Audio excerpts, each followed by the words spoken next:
हल्का सा विचार करने की बात है। एक बाप अपने बच्चे को दिन रात मेहनत मजदूरी करके बहुत अच्छी शिक्षा दिलाता है।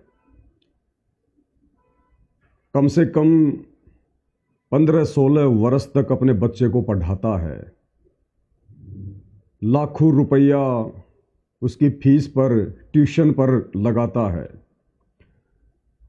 और वैसे तो कोई गारंटी नहीं है कि वो बच्चा नौकरी लगी जाएगा, लेकिन मान लेते हैं कि बाप ने बच्चे को 18-20 वर्ष तक पढ़ाया लिखाया, लाखों रुपया लगाया, और मान लीजिए वो बच्चा पढ़ लिख कर डॉक्टर बन गया, इंजीनियर बन गया, जज बन गया,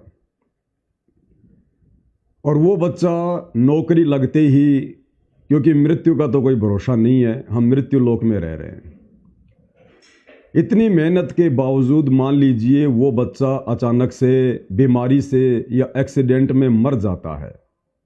अब विचार करो भाई और बहनों, उस पढ़ाई लिखाई ने, उस शिक्षा ने उस बच्चे को क्या फायदा पहुंचाया, उस परिवार को क्या फायदा पहुंचाया।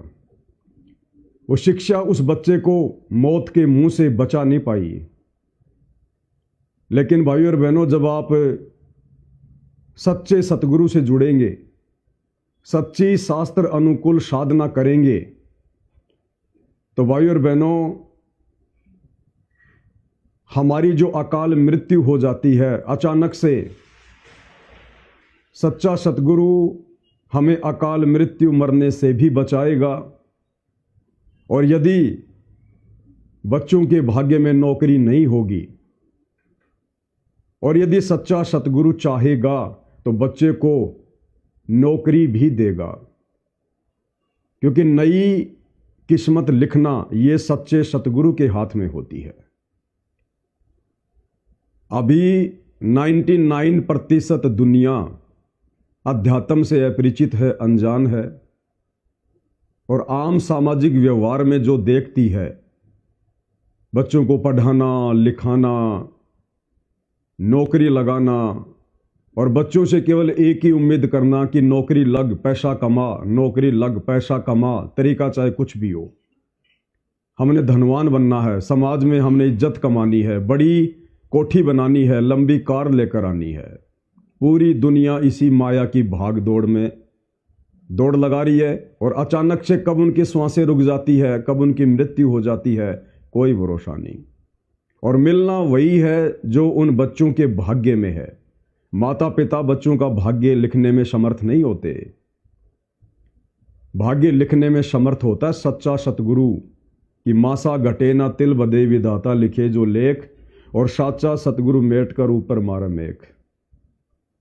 तो निसंदेह भाई और बहनों, आज वर्तमान में धरती पर वो सच्चे संत, सच्चे सतगुरु रामपाल जी हैं। और सच्ची नीयत से इनके ज्ञान को समझकर इनकी शरण में आने के बाद आपको वो सर्व लाभ प्राप्त होंगे, सर्व सुख प्राप्त होंगे, जिनकी आप और हमने कभी कल्पना भी नहीं की। इस समस्त जानकारी के लिए 25 नवंबर 2025 रात्रि 9 बजे से मुझ पवन दास के Facebook page Pawan Das is live पर लाइव जुड़िए। एक बहुत ही पवित्र पुस्तक है, ऑथेंटिक पुस्तक है, परमाणु सहित पुस्तक है।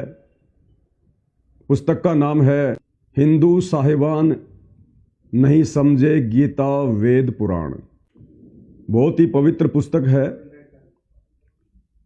और पुस्तक का नाम आप जी को बता दिया गया है, हिंदू साहिबान नहीं समझे गीता वेद पुराण।